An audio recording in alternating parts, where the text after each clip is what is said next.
सभी विद्वज्जन, देवी और सज्जनों, आज विज्ञान भवन भारत के स्वर्णिम अतीत के पुनर्जागरण का साक्षी बन रहा है।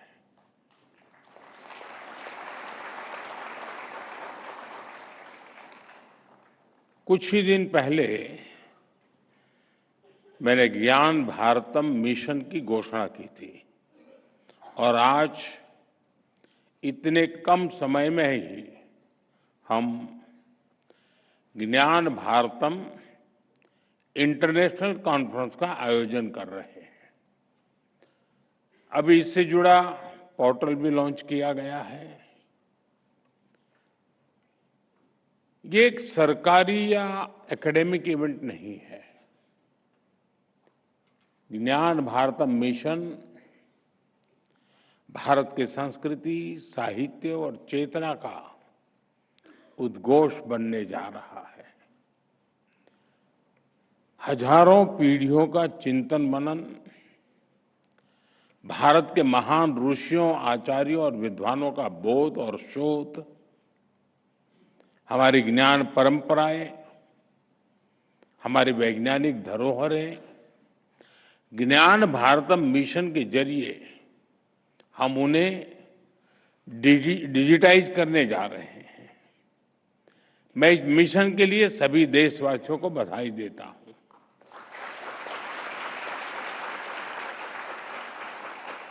मैं ज्ञान भारतम की पूरी टीम को और संस्कृति मंत्रालय को भी शुभकामनाएं देता हूं। साथियों, जब हम किसी मैन्युस्क्रिप्ट को देखते हैं तो वो अनुभव किसी टाइम ट्रेवल जैसा होता है। मन में विचार भी आता है कि आज और पहले की परिस्थितियों में कितना जमीन आसमां का अंतर था। आज हम कीबोर्ड की मदद से इतना कुछ लिख लेते हैं, डिलीट और करेक्शन का ऑप्शन भी होता है। हम प्रिंटर्स के जरिए एक पेज की हजारों कॉपीज बना लेते हैं, लेकिन सैकड़ों साल पहले की उस दुनिया की कल्पना करिए। तब ऐसे आधुनिक मटेरियल रिसोर्सेज नहीं थे। हमारे पूर्वजों को उस समय बौद्धिक रिसोर्सेज पर ही निर्भर रहना पड़ता था। एक एक अक्षर लिखते समय कितना ध्यान देना होता था। एक एक ग्रंथ के लिए इतनी मेहनत लगती थी और उस समय भी भारत के लोगों ने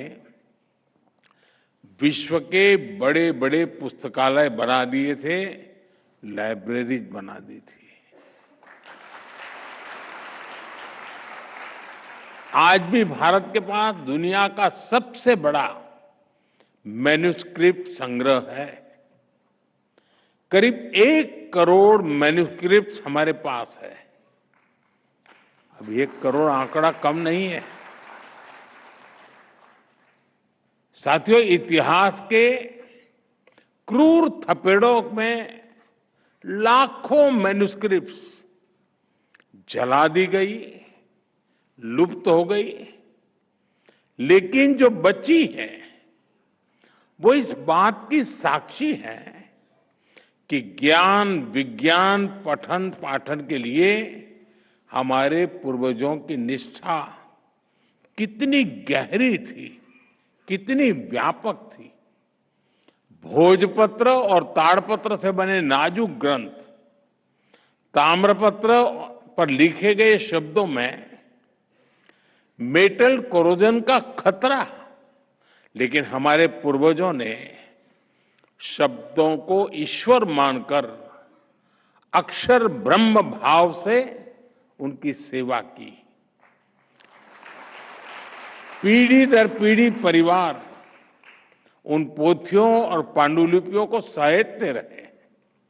ज्ञान के प्रति अपार श्रद्धा, आने वाली पीढ़ियों की चिंता समाज के प्रति जिम्मेदारी, देश के प्रति समर्पण का भाव, इससे बड़ा उदाहरण कहां मिलेगा। साथियों, भारत की ज्ञान परंपरा आज तक इतनी समृद्ध है क्योंकि इसकी नींव 4 मुख्य पिलर्स पर आधारित है।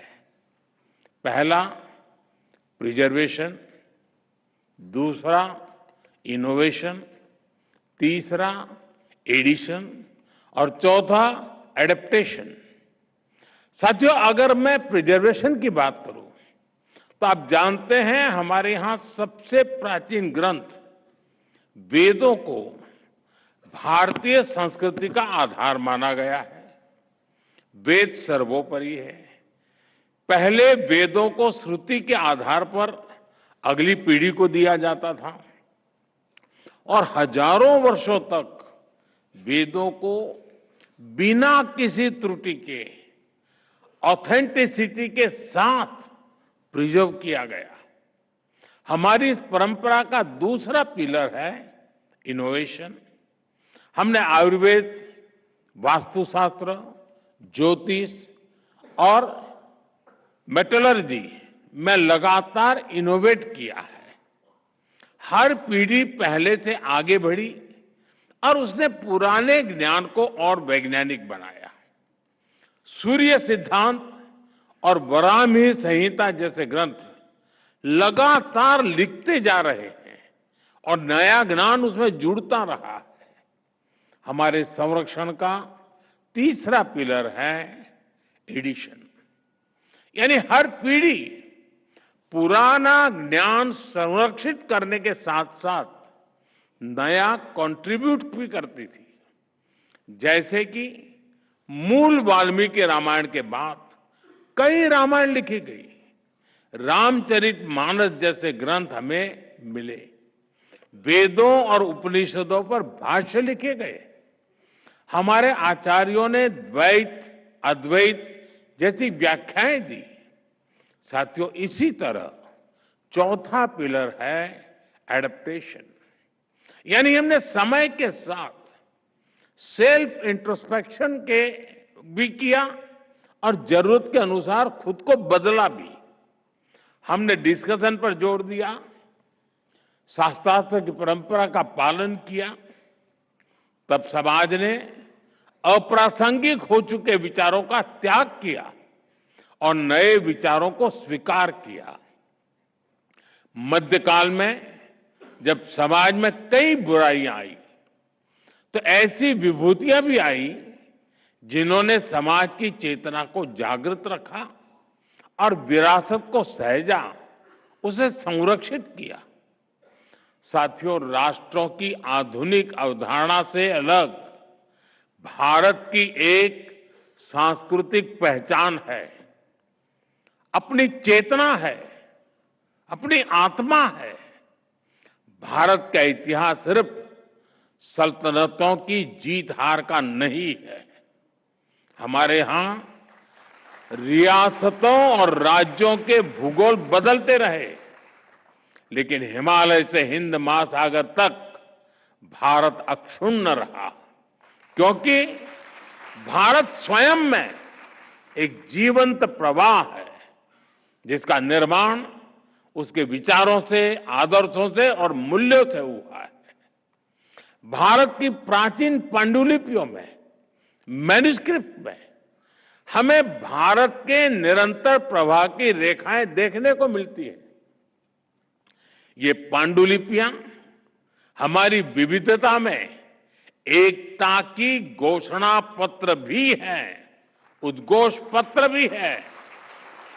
हमारे देश में करीब 80 भाषाओं में मैन्युस्क्रिप्ट मौजूद है। संस्कृत, प्राकृत, असमिया, बांग्ला, कन्नड़ा, कश्मीरी, कोंकणी, मैथिली, मलयालम, मराठी, ऐसी कितनी ही भाषाओं में ज्ञान का अगाध सागर हमारे यहां मौजूद है। गिलगिट मैन्युस्क्रिप्ट में हमें कश्मीर का प्रामाणिक इतिहास बताती है। मैंने अभी जो छोटा सा एग्जीबिशन रखा है वो देखने गया था। वहां इसकी विस्तार से वर्णन भी है और उसके चित्र भी मौजूद है। कौटिल्य अर्थशास्त्र की पांडुलिपि हमें राजनीति शास्त्र और अर्थशास्त्र में भारत की समझ का पता चलता है। आचार्य भद्रबाहु के कल्पसूत्र की पांडुलिपि में जैन धर्म का प्राचीन ज्ञान सुरक्षित है। सारनाथ की मैन्युस्क्रिप्ट में भगवान बुद्ध का ज्ञान उपलब्ध है। रसमंजरी और गीत गोविंद जैसे मैन्युस्क्रिप्ट ने भक्ति, सौंदर्य और साहित्य के विविध रंगों को संजो कर रखा है। साथियों, भारत की इन मैन्युस्क्रिप्ट में समूची मानवता की विकास यात्रा का फुटप्रिंट्स है। इन पांडुलिपियों में फिलॉसफी भी है, साइंस भी है, इनमें मेडिसिन भी है, मेटाफिजिक्स भी है, इनमें आर्ट भी है, एस्ट्रोनॉमी भी है और आर्किटेक्चर भी है। अब कितने ही उदाहरण लीजिए, मैथमेटिक्स से लेकर के बाइनरी बेस्ड कंप्यूटर साइंस तक पूरी आधुनिक साइंस की बुनियाद जीरो पर टिकी है।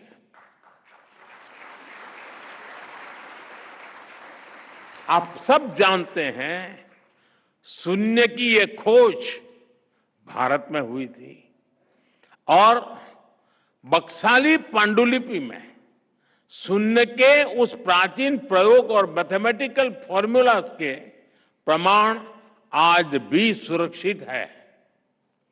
यशोमित्र की बोवर पांडुलिपि हमें सदियों पुराने मेडिकल साइंस के बारे में बताती है। चरक संहिता और सुश्रुत संहिता जैसे ग्रंथों की पांडुलिपियों ने आयुर्वेद के ज्ञान को आज तक सुरक्षित रखा है। शुल्ब सूत्र में हमें प्राचीन जियोमेट्रिकल नॉलेज मिलती है। कृषि पराशर में एग्रीकल्चर के ट्रेडिशनल नॉलेज की जानकारी मिलती है। नाट्य शास्त्र जैसे ग्रंथों की मैन्युस्क्रिप्ट से हमें मानव के भावनात्मक विकास की यात्रा को समझने में मदद मिलती है। साथियों, हर देश अपनी ऐतिहासिक चीजों को सिविलाइजेशनल एसेट्स और ग्रेटनेस के तौर पर विश्व के सामने पेश करता है। दुनिया के देशों के पास कहीं कोई मैन्युस्क्रिप्ट, कोई आर्टिफैक्ट होता है तो वो उसे नेशनल ट्रेजर के रूप में सहेजते हैं। और भारत के पास तो मैन्युस्क्रिप्ट का इतना बड़ा खजाना है, ये देश का गौरव है। अभी कुछ समय पहले मैं कुवैत गया था, तो मेरे प्रवास के दरमियान मेरी कोशिश रहती है कि वहाँ कोई 4-6 इन्फ्लुएंसर्स हो और मेरे पास समय हो तो कुछ समय मैं उनसे बिताता हूँ, उनकी सोच समझने का प्रयास करता हूँ।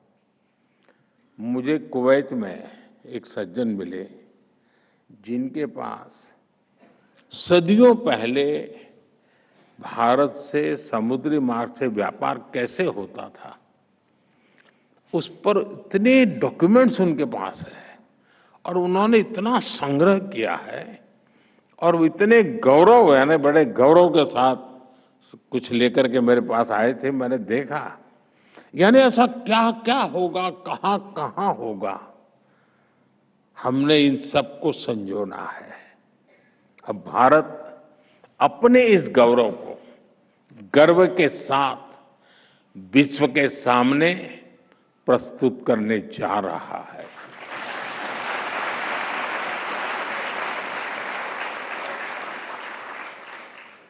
अब यहां कहा गया है कि दुनिया में जितनी मैन्युस्क्रिप्ट्स है हमने खोज करके लाना चाहिए।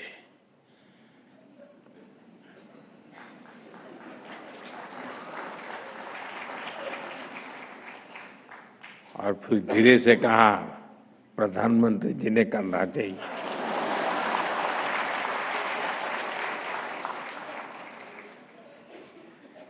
लेकिन आपको पता है कि हमारे से यहाँ चोरी की जो मूर्तियां हैं, पहले बहुत कम मात्रा में आई थी। आज सैकड़ों की संख्या में पुरानी पुरानी मूर्तियां वापस आ रही। वापिस इसलिए नहीं आ रही कि वो मेरा सीना देख करके तय करते दे दो यार, ऐसा नहीं है। उनको भरोसा है कि ऐसे हाथ में सुपुर्द करेंगे तो उसका गौरव बढ़ाने का पूरा प्रयास होगा। आज विश्व में भारत ने विश्वास पैदा किया है, लोगों को लगता है यह सही जगह है। जब मैं मंगोलिया गया, वहां बौद्ध भिक्षुओं से मैं संवाद कर रहा था, तो मैंने देखा उनके पास काफी मैन्युस्क्रिप्ट थी। तो मैं उनको रिक्वेस्ट किया कि मैं इसके लिए कुछ काम कर सकता हूं। उन सारी मैन्युस्क्रिप्ट को लाए, उसको डिजिटलाइज किया और उनको फिर वापस दिया। अब ये उनका खजाना बन गया है। साथियों, ज्ञान भारतम मिश्रम इस महाअभियान का ही एक अहम हिस्सा है। देश की कितनी ही संस्था हैं, इस प्रयास में जन भागीदारी की भावना से सरकार के साथ काम कर रही है। काशी नागरी प्रचारणी सभा, कोलकाता की एशियाटिक सोसाइटी, उदयपुर की धरोहर, गुजरात के कोबा में आचार्य श्री कैलाशपुरी ज्ञान मंदिर, हरिद्वार का पतंजलि, पुणे का Bhandarkar oriental research institute, Thanjavur की सरस्वती महल लाइब्रेरी, ऐसी सैकड़ों संस्थाओं के सहयोग से अब तक 10 लाख से अधिक पांडुलिपियों को डिजिटलाइज किया गया जा चुका है। कितने ही देशवासियों ने आगे आकर अपनी पारिवारिक धरोहर को देश के लिए उपलब्ध करवाया है। मैं इन सभी संस्थाओं का, ऐसे सभी देशवासियों का भी धन्यवाद करता हूं। मैं एक विषय पर जरूर ध्यान देना चाहूंगा। मैं पिछले दिनों कुछ एनिमल लवर से मिला था। क्यों? आपको हंसी आ गई?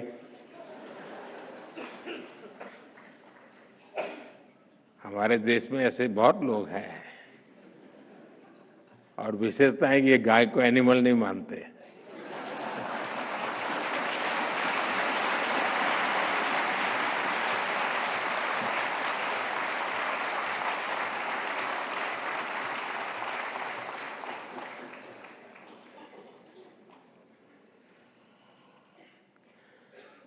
तो उनसे बातों बातों में मैंने उनसे कहा कि हमारे देश में पशुओं की चिकित्सा को लेकर के बहुत कुछ शास्त्रों में पढ़ा हुआ है। बहुत सारे मैन्युस्क्रिप्ट संभव है। जब मैं गुजरात में था, गुजरात के एशियाटिक लायन, तो मेरी एक रुचि थी, तो मैं काफी उसमें रुचि लेता था। तो ऐसी बातें ढूंढता था कि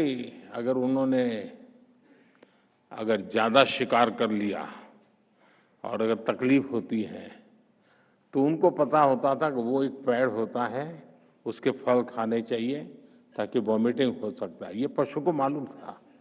इसका मतलब जहां पर लायन की बस्तियां हैं, वहां उस प्रकार के फलों के झाड़ होना जरूरी होता है। अब ये हमारे शास्त्रों में लिखा हुआ है। हमारे कई मैन्युस्क्रिप्ट्स हैं जिसमें इन सारी बातों को लिखा गया है। मेरा कहने का तात्पर्य है कि हमारे पास इतना ज्ञान उपलब्ध है और लिपिबद्ध है। हमें खोजना है, खोज करके उसको आज के संदर्भ में व्याख्यायित करना है। साथियों, भारत ने अतीत में कभी भी अपने ज्ञान को पैसे की ताकत से नहीं तोला है।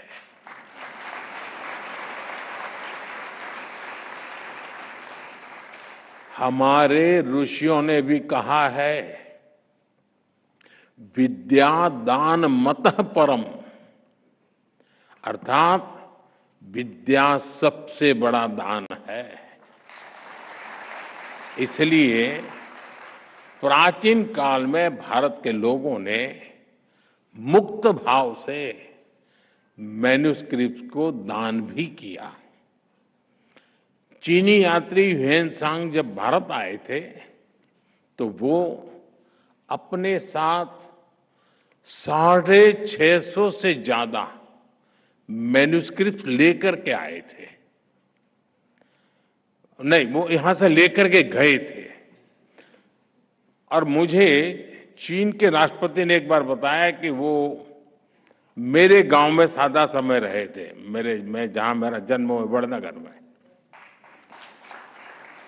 लेकिन जब यहां से चीन वापस गए तो वो राष्ट्रपति शी के जन्म स्थान पर रहते थे। तो वो मुझे वहां ले गए अपने गांव, और वहां जहां ह्वेनसांग रहे थे उस स्थान को मैं देखने के लिए उनके साथ गया। और जो मैन्युस्क्रिप्ट थे उस पूरा विस्तार से मुझे राष्ट्रपति शी ने दिखाया था। और उसमें जो भारत का वर्णन थे उसके कुछ पैराग्राफ थे जिसको इंटरप्रेटर ने मुझे वहां समझाया।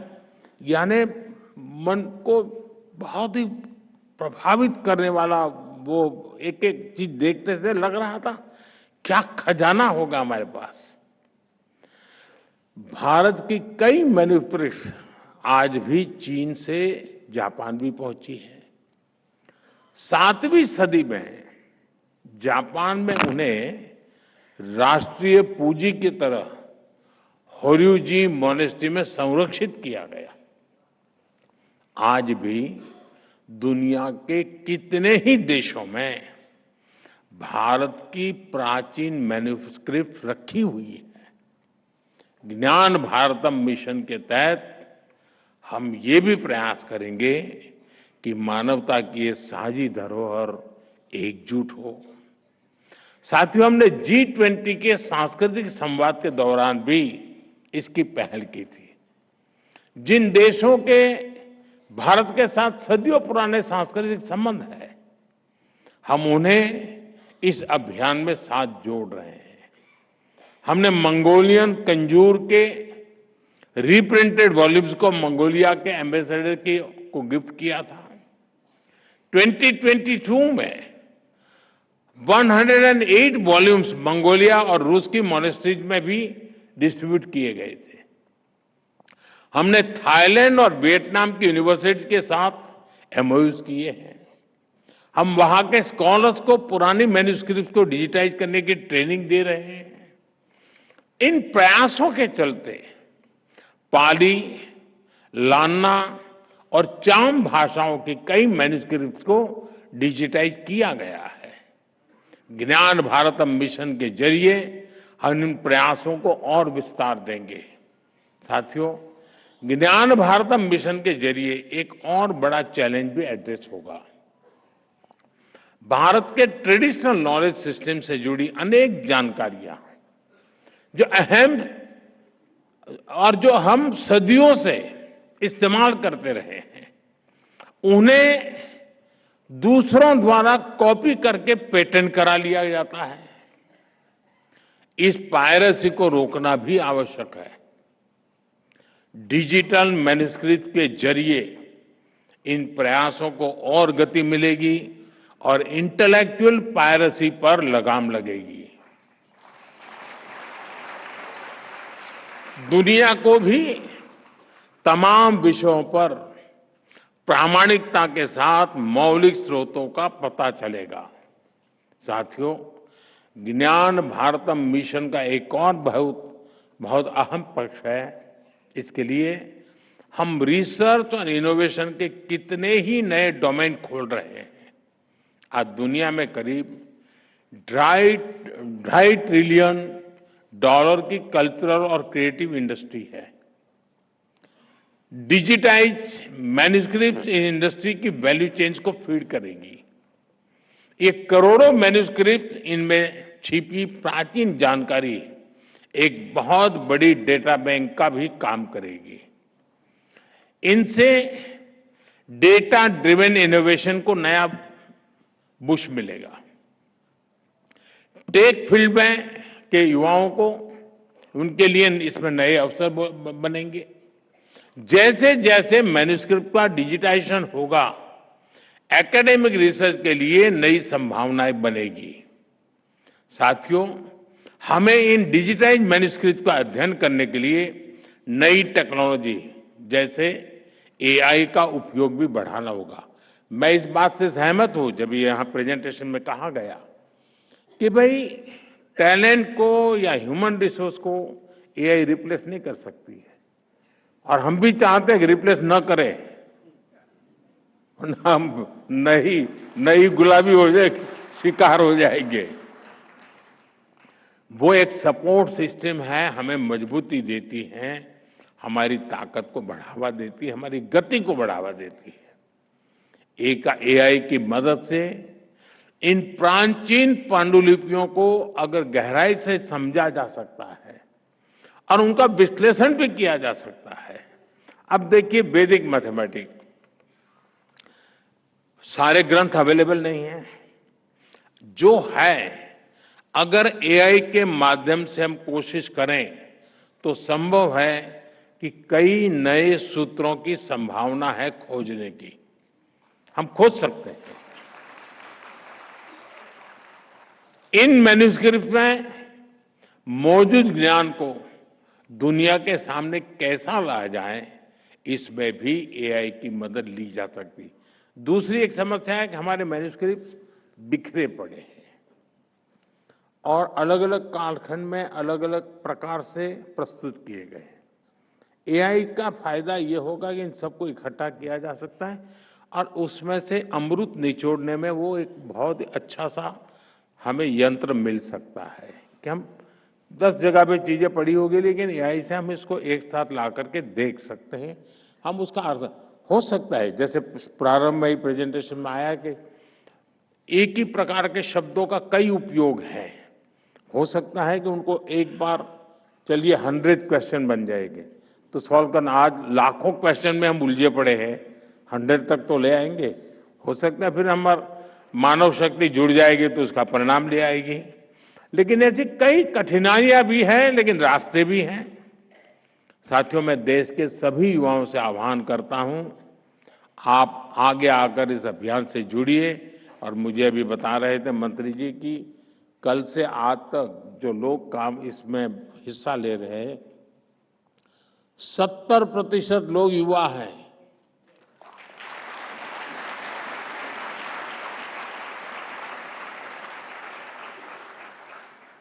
मैं समझता हूं ये सबसे बड़ी इसकी सफलता की निशानी है।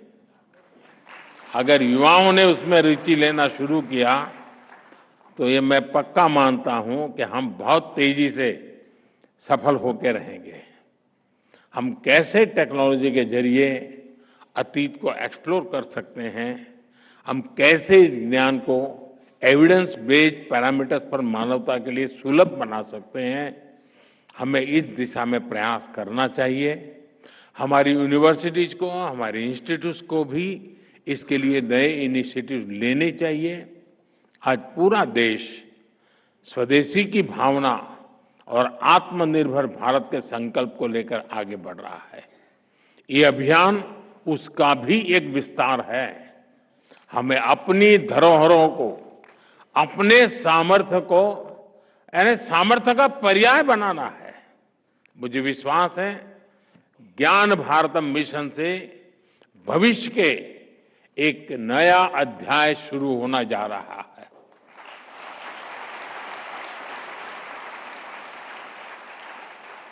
मैं जानता हूं कि ऐसे विषय होते हैं कि जिसमें कोई ग्लैमर नहीं होती है, कोई चमक दमक नहीं होती है, लेकिन इसका सामर्थ्य इतना है कि जो सदियों तक किसी को हिला नहीं पाता है।